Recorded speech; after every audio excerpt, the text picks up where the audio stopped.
Like my business, I am going to talk about some technical issues. My discussion will be very an overview. It will not go very in depth because it will not focus on any specific matter, but give a brief explanation of what you need to know about accounting and also taxes. Okay? So my first advice is that you have to take care of the administration of the business. You start the business, you have your sales idea, your operation idea, your marketing idea, and many people is ignoring the importance of the administration. So they disregard taking care of the administration, and that is a big failure. If you don't take care of your numbers, if you don't know how you are doing with your business, and this only comes from your information, you can fail very fast. So when you are designing your project, you need to put some efforts in having a bookkeeper or deciding what type of software are you going to use. You may use an Excel spreadsheet or some popular software. You may need to handle inventory, accounts payable. You have to think how is going to your business, how are you going to set up your business and what kind of software. There are different types of software, and this could be a big problem if you don't choose the right software for you. You also need to dedicate your time to make cash, to make sales. So you cannot take care sometimes of the bookkeeping of your business. Okay, so you will have to establish your accounting, your department, your administration of your business. And as we live in Canada, and it's a very organized country, there is Canada Revenue Administration, and you will have to pay taxes. And it's something very complicated sometimes for you that you are a newcomer or you are starting your business to know how much are you going to pay. You need to know the rules to calculate how much will be your tax. You may have sales. You may need to register for GST. You may need to register for PST. Perhaps you don't reach the minimum, so you can avoid registering in GST right at the beginning and do it later. And perhaps you are making sales and you think that you have a big margin on your sales, but then you go to the accountant and you realize there is a big tax bill that you have to pay, and you didn't budget for that, so you are not making money. So you need to understand how the income tax is working on your sales. And we are coming from different places, okay, different countries. You will have to try to avoid taxes, but not evade taxes. So avoiding taxes is taking the provisions of the law in your favor.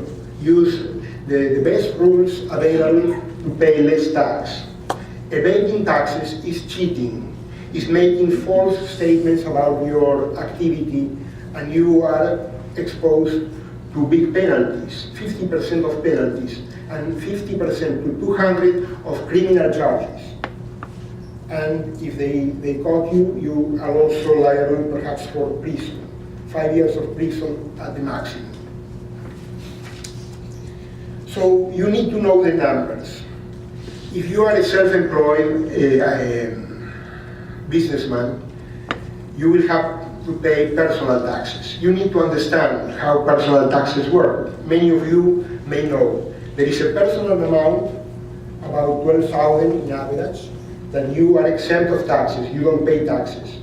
After that, you have a scale system. It goes by bracket. Each bracket, the more you earn, the more you pay. If you are having capital gains, if you are selling capital assets, you pay 50% of those rates. You may receive dividends. Dividends also have a different rate because those dividends already pay taxes within the corporations. So the corporations pay part of the tax, and you personally pay taxes for the rest, a smaller amount. So in the handouts, you can see the rates. The general rate for a taxpayer is that column that says other income, starts in 25.8, ends in 50.4. That is a lot. The second column is for capital gains. That is 50% of the first column. Canadian dividends. So there are two types of dividends. Dividends from big companies, they pay lower tax because big companies pay high tax. Non-eligible dividends are for the rest of the companies. With small business, you pay less tax, so dividends pay more. The rates for corporations. If you have a small corporation, you only pay 10% in Manitoba, because Manitoba has 0% of tax rate. If you are a big company, you are making more than 500,000, you pay 15% to the federal government, 12% to Manitoba, 27%. And if you are investing, you pay, the last column at to the right is investment income, about 50%. Which page you looking at right now? Second page? No, the first page at the bottom, you have the rates for investment income. To the right. Okay? No, second page. Second This page. is Second page is Oh, on the top. okay. Second page on the top.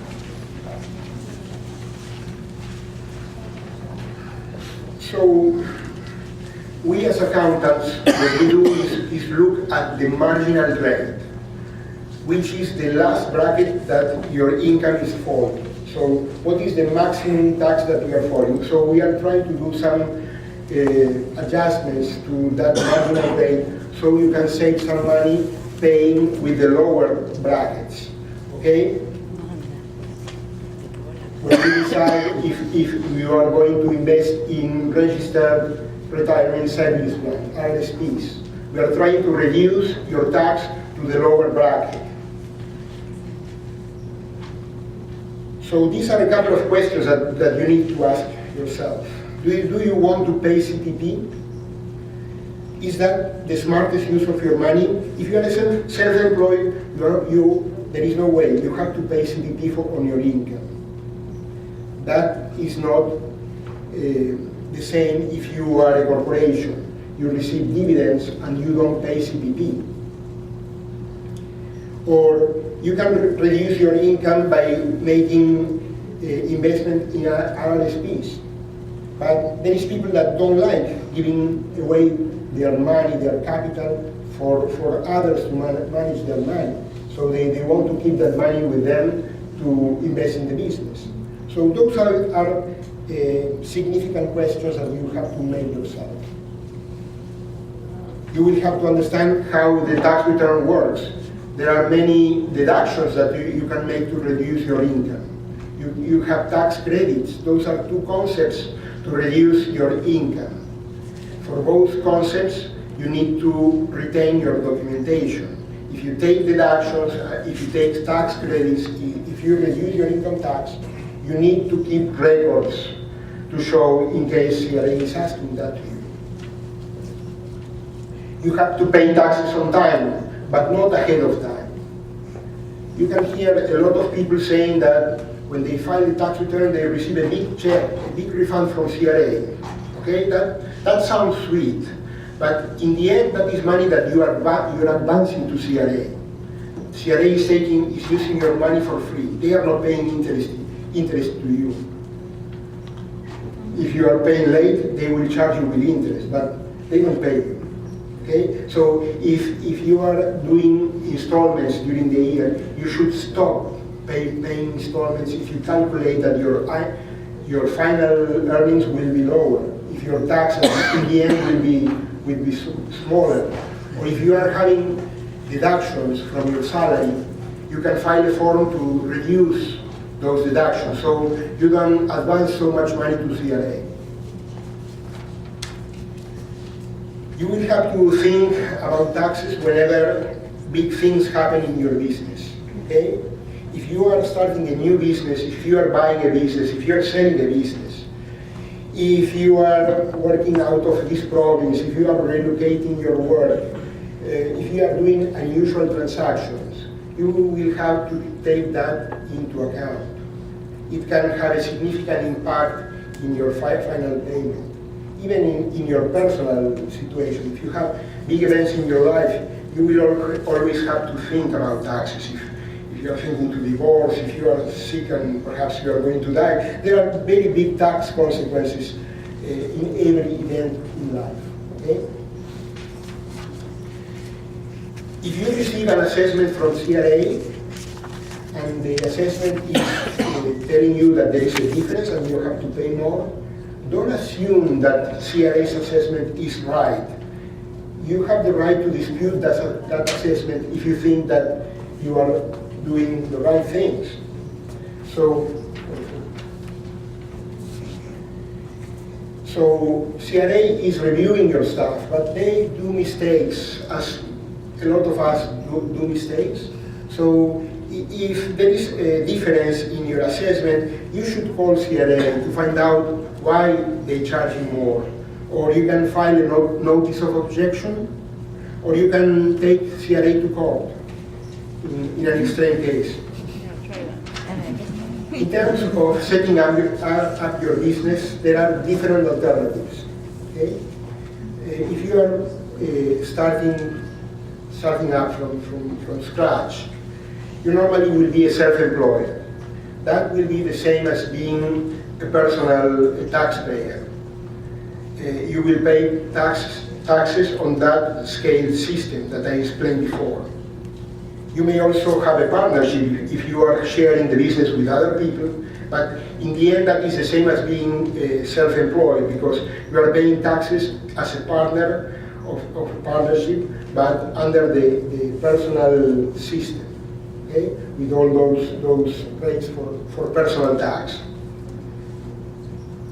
But once your business is becoming more solid and stable, you have to think about incorporating your business, because there are big advantages for an unincorporated business. So it's becoming more a matter of when it's time to incorporate that business than if you have to incorporate. You better incorporate, because there is big advantages on doing that. The advantages are you become creditor-proof. You create a different legal entity from yourself. So all your assets, all your house, your investments, your pension, it becomes to be a different person than you. So if you have any claim, any commercial liability, or any employee that is filing a claim against you, all those assets, they become protected against those claims. That is very significant. There is it's very popular to file claims here in Canada. You're very exposed if you don't protect yourself. This tax system is protecting and promoting small businesses. So small businesses are enjoying a very small tax rate. 10% of tax is very cheap compared with personal tax. So this, in the end, will be a deferral of tax. It's something that, in the end, when you pay dividends, or you dissolve the corporation, or you sell the corporation, you end up paying. But in the meantime, you are using that money for your business. You only are paying CRA 10%. That is a very convincing reason to incorporate your business. So once you start paying only 10%, you need to manage the concept of pre-tax money and after-tax money. Any expense or any cost that could be personal or business money is better to be registered under the corporation, because you will not have to pay a salary to yourself or a dividend. Those salaries and dividends will pay taxes. So if that money is deducted in the corporation, you are avoiding one step of the taxes. That could be a very significant difference. The advantage of a corporation is also if you are planning to buy and sell business. Every sale of shares for an active small business has a lifetime gain exemption of up to $850,000. So if you are selling your small business, you are able to make $850,000 for free with no tax. And if the business is shared with different partners, you have to multiply that exemption by the number of partners that you have. So that is very significant if you are in the business of buying and selling companies. You can decide how much salary you will take or how much dividend you will take. You will only draw the money that you need for your living, so you can pay less personal tax. You can pay that income through dividends. So if you are receiving a dividend, you don't have to pay CPP. CPP is 10% of your earnings up to 50,000. So the maximum CPP is about 5,000, 5,500 more or less. That is a lot of money. Many people don't like having their retirement managed by the government. They prefer to create their own personal retirement plan. So that is also an advantage for certain people. For succession planning, if you are having a successful business and the business has a long life, you can establish a fixed value for your shares and give the rest of the shares to members of your family. That way, the day that you need to pass the business to family members, you will not have to pay a big amount of taxes. So you put a fixed value to your shares. On all the growth of the business, the increase in the value, the inflation, with the time, the numbers of the company automatically increase. All that goes to the value of the shares of your kids, for instance. From a commercial point of view, there are also advantages because you are demonstrating that you are committed to the business. You are legally established if you incorporate your business. You may be able to participate in different government programs that are not available for individuals, for grants that are only available for corporations, or there are companies that they don't like hiring individuals. They only work with corporations. And in general, the perception is that a corporation is something more prestigious. So the disadvantages to have a corporation is that it will cost you more money. So it's not recommended to start your business creating a corporation. You should do that once your business is solid and stable. Because you will have to file a different tax return, your personal and the filing of the corporation. Another disadvantage is that the losses of the business stay within the business. You cannot move the loss from this activity to some other earnings that you have. Losses stay in the business. And you have to follow more professional and legal regulations. So, with the game of taxes, what I can say is that you need to play the game. You need to step up to the plate. You need to be proactive and take all the decisions to reduce your exposure to income tax or to some other taxes. It's up to you to make that decision. Okay? That's it.